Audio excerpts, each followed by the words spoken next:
Hi everyone, I'm Angie, VP of Sales and Marketing at Growing. We're a women-founded and women-led creative agency, and today I'm thrilled to welcome you to another edition of our newsletter, Women Who Network: Stories of Connection and Success.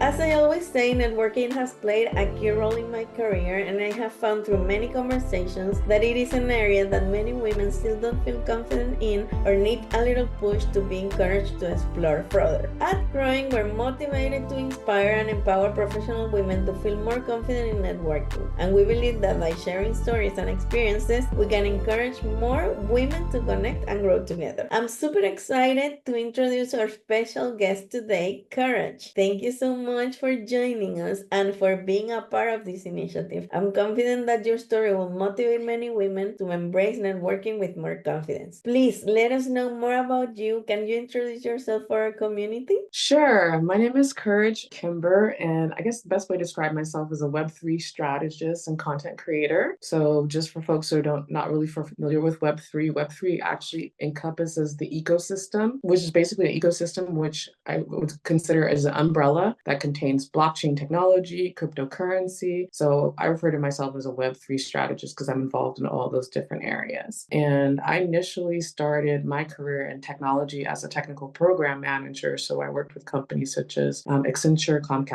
NBC Universal prior to actually getting into Web3. And, I think I'm really glad to be a part of this podcast. One, because the representation of women in technology is one of the things that, the more that we talk about it and hear about other people's stories, I think it helps us to inspire us, but also to know that it's okay and it's possible, we can do it. So so thank you so much for having me. I thank you for being here and being willing to talk about your story and your networking journey as well. And we can start right into your story with some questions. How has your approach to networking evolved throughout your career? That's an excellent question. So I would say my actual networking strategy has evolved in terms of being less strategic. I don't know if that makes sense, but less about the strategy, more about the engagement and the personal connection. So I'll explain this because one of my first tips with helping with networking actually came with someone who's working at a talent agency. She mentioned, if you feel nervous, the best thing to do was to go and find the most awkward or nervous person in the room. And actually, it's still a strategy I use today. So if I'm awkward or I feel uncomfortable, I'll go find someone else who might look out of place, because one, it helps you to get over the fear. Two, you go and do something nice and make someone else feel comfortable. So that's something that I still do. And it's just an easy way. If you find someone who's not engaged in the whole experience, go talk to them and then engage them, and then they can become a part of it. So it's like a win-win situation where if you're not feeling confident, go find someone out of place or maybe look nervous and go talk to them, and it'll help you to build your confidence. That was one of the things I did, but also just, I would kind of try to come up with a strategy for like networking and connecting with people. And I realized, of course, I think it's good to be strategic, but one of the things I think is more important is being memorable and visible. So just by being there, you put yourself in a position to connect with people you would never ordinarily connect with, and just are able to be visible in your industry or your place where people begin to know you and build the relationship and the connection. That is the most important part of the networking, is the actual connection, building a relationship. Just going through numbers and strategy and in doing that stuff, it's not, that's how it's changed for me. So just being more present and more about building the connection, the relationship, versus trying to get these numbers or metrics. Thank you so much for sharing that, Courage. Talking about these specific tips for when you're in events, I have one, because what has worked for me is I try to find people in the room that are similar to me. So I start with them first, and then I go and explore a little further on people that maybe I think are kind of different. But I realized this because I went to a conference once and I started talking to a lot of people, and then when I started remembering who I talked to, the first people were really like women, Latinas, entrepreneurs, and it was pretty cool to realize that I started with them, and then if I saw anyone else, it was easier to continue networking. So pretty cool to understand the different approaches that can help. So thank you for sharing that. And what strategies do you use to establish genuine and meaningful connections at networking events? I would say kind of like what you mentioned is finding commonality and connection. So that's actually a great technique. And you mentioned commonality and connection. So sometimes it's just starting conversations. Like, for example, I'm based in France. If I hear someone speaking English, I will approach them and talk to them because it's like there's a connection automatically there, and a certain comfort level, or just kind of like we can kind of bond on a shared experience by being American based in Paris and have really great conversations. So finding those shared connections, whether it's just something, or also even complimenting someone if there's something that you like about that someone's wearing, their hair, their makeup, it's a great way to start a conversation. Also makes someone feel good. So I think, just being nice. I don't know if that is the thing, or it doesn't have to be considered being nice, but just acknowledging or noting these things, because you know what, maybe someone wore that outfit, they wore it for a reason, and it makes them feel good. If it's confident in that, you call that out or you notice that, it makes them feel good about their choice or their decision. Not that they need validation for you, but it's those small things that can open up a conversation with people, and looking for those small openings to create conversation, create connection. So I would say that. That's really amazing. And it has helped a lot. Like, I do it all the time. And I love when people approach me talking about that as well, because it's sort of more organic, you know? It's like a good way to start a conversation for sure. And can you share a pivotal moment in your career where networking played a key role? Yes, this is a huge networking event that actually played a key role. And it actually happened just because I decided to attend an event. I attended a lot later. I came to Paris during the pandemic, before I finally actually made the actual transition and move. And I was here during the pandemic, and I went to an event. It was actually through a women's app. I can't think of the name of it. I think it'll come to me probably as I tell the story. Oh, it's called Nomad Her. And they were having an event. It's a women's app that actually specializes in connecting women who are traveling. And they had a local bar or restaurant. And I just decided to go and show up, even though I was going to go late. First, I was kind of debating on whether I should go.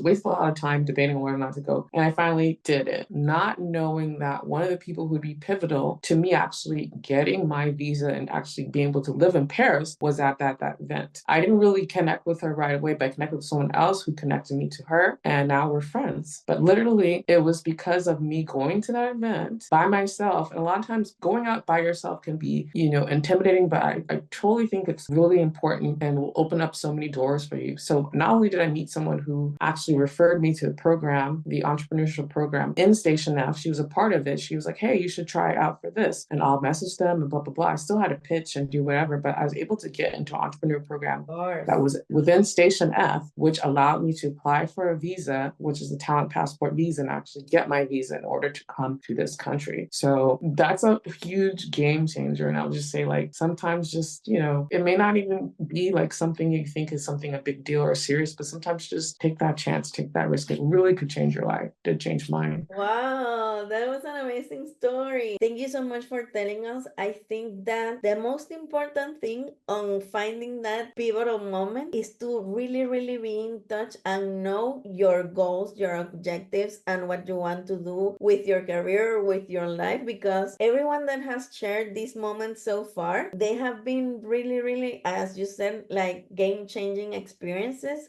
But in order to have a change in the game, you need to understand the game. So for you, for example, it was like you wanted to be in Paris, it was your goal, and you obviously needed to be in a place where you can find this person, but you knew what you wanted to do. So I think that that is a very key advice that we can give women with this specific topic. Like, understand what you want to do and then go out there, look for this event or for this opportunity, and it will come to you because you will going to be talking about it or expressing it to people that you're meeting in these events, and it's gonna be, one way or another, it can happen to you, but you need to know what you want. And because you're in Paris, I think it's pretty cool. We've been having conversations with women that are in Boston, Miami, and I'd love to know if you are part of different communities and how do you find events to go to or networking events. You already mentioned Nomad Her, but do you have any other communities that you're part of around there in Paris? Well, I have a couple different like communities, like Web3. Like I go to Web3 events. Ah, okay. A Web3 event. So I think, I mean, whatever industry you are, there's some sort of meetup or some sort of local event. So there's a couple meetups that I went to actually at Station F. I joined the Web3 club and became part of the leadership team for a short period of time and, worked on, events, that way, connecting with people that way and building relationships, but really connecting with people, going to conferences. So I think conferences are a really strong way to connect with people and build relationships just because it's that face to face. And I think one of the things is with women and visibility is a lot of business deals are done at these conferences. And it really changed the game when I started going to these conferences. Is everything going to happen right away? But the thing is, when you're visible at these conferences, people remember you and opportunities can come, through those face to face meetings. Whereas, cold email and cold calling, of course, that there's a certain level of, effort that's required for that and, can work. But that face to face meeting these people, it's easier to get in when you're able to meet these people face to face. And one of the opportunities you have to meet with top leaders, for example, a lot of times if you email them, you probably will never get a response. But if you're there in front of them and you build that relationship, it's different. So when you do follow up and send the email, it's like, oh, they have this image of you and your experience in their mind, and they're more likely to respond. So I will say that. Thank you so much for sharing. And can you share a story, if you have, of a networking event that didn't go as planned? Oh, networking event that didn't go as planned. Trying to think. I think it's more so my mindset and my philosophy in life. Like, you're always in the right place in the right time doing the right thing. I really believe that. I 100% believe that. So that's why it allows me to kind of go with the flow. And I would say that,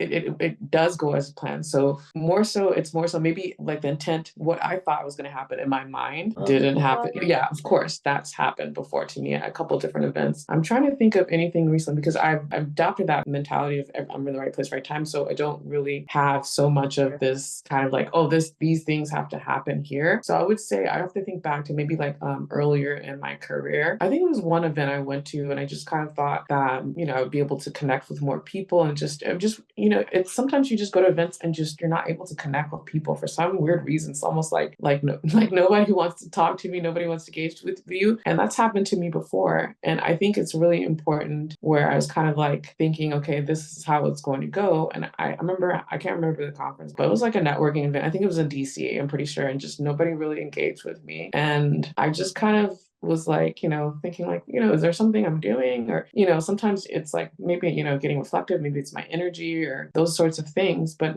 it's one of those things where I just kind of decided that, instead of, taking it personally because I don't necessarily know who those people are. They might have a strong network. Yeah, I mean, it's happened to me a couple times. Actually, it happened to me recently in Paris. I just thought about it. So yeah, I didn't really make that many connections, but it was a different industry that I'm used to. And part of the reason I went was because I don't really know much about the industry. So yeah, I didn't go as I planned. I thought I'd connect with more people and I maybe just connected with one person, but it was just felt like everyone had their own group and they're all connected already. So that was the thing. And I think there are a couple of lessons there on what you said, because on one hand, your mindset and mentality, it is really, really key to have a similar mindset when you're going to these events where you don't know anyone, but you're open to let it flow, as you said, or have a different experience that you imagine, but it's all happening and it's all good and you're in the right place at the right time. If, for example, something don't go as planned, you understand that, for example, it wasn't the industry you're accustomed to going in, the types of events, like the types of events you always go to. But in knowing that it's something new, you also kind of know that it's not gonna be as easy to be in these types of events because the industry is new. So you're already kind of prepared to go to a second event maybe and have a better time and all of that. So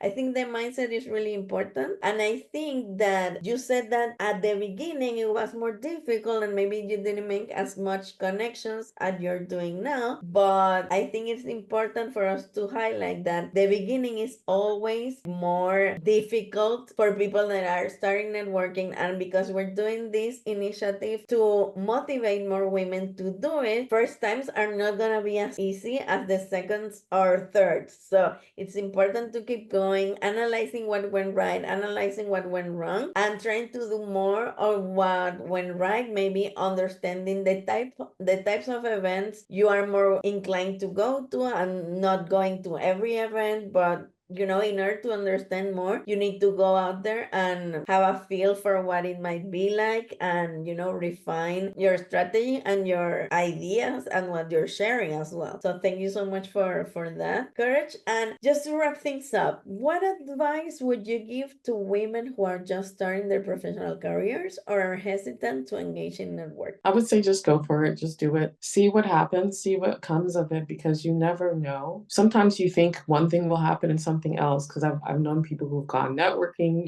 looking to network with people for career, found a partner instead of a business thing. So you never know what will come out of the networking itself. So sometimes it could be like an opportunity that comes down the pike later. You just don't know what will come of it. And just being open to opportunities as they come. So like it could be, where you do find an opportunity to, somebody you meet at a networking that can wind up being one of your clients, because maybe you're working for someone and they could wind up being your clients in the future and you build a relationship. So I've heard so many stories of people going networking, finding partners, finding clients, things that they were not necessarily looking for at these networking events, and also becoming friends with people. A lot of friendships are started at these types of events because you're sharing something commonality, and also by attending an event. I don't care how your level of intelligence, to me, by that fact that you're attending an event shows that you're open to growth and you're willing to learn, but regardless. So just by you stepping outside your house and going to this event means you're already showing that you want to learn or want to grow, you want to gain some sort of, information or advantage, whatever. It means you're open to growth. So just by showing up, that's what you're telling people, that I'm available to learn, I'm available to gauge, I'm able to grow. So yeah. Wow, thank you so much for that, because I think it's really important to understand that there is not only one benefit that you're gonna get from an event, an networking event. It's not always clients. You can get mentors, you can get advice, you can get, inspiration and motivation to keep going, or a change in idea or something that you had in mind, and you can, get that feedback as well. So that's totally important to understand that there are different benefits and to go with an open mind to what might come. So thank you so much, Courage, for sharing your insights with us. It's really inspiring to hear how your networking journey has been. And to all of you listening, reading, or watching, remember, your network is your net worth. Stay tuned for more inspiring stories in our next edition of Women Who Network, Stories of Connection and Success. And if you want to be part or propose someone for this space, please email me to ali@current.com. And until next time, keep networking and growing. Thank you. Thank you so much.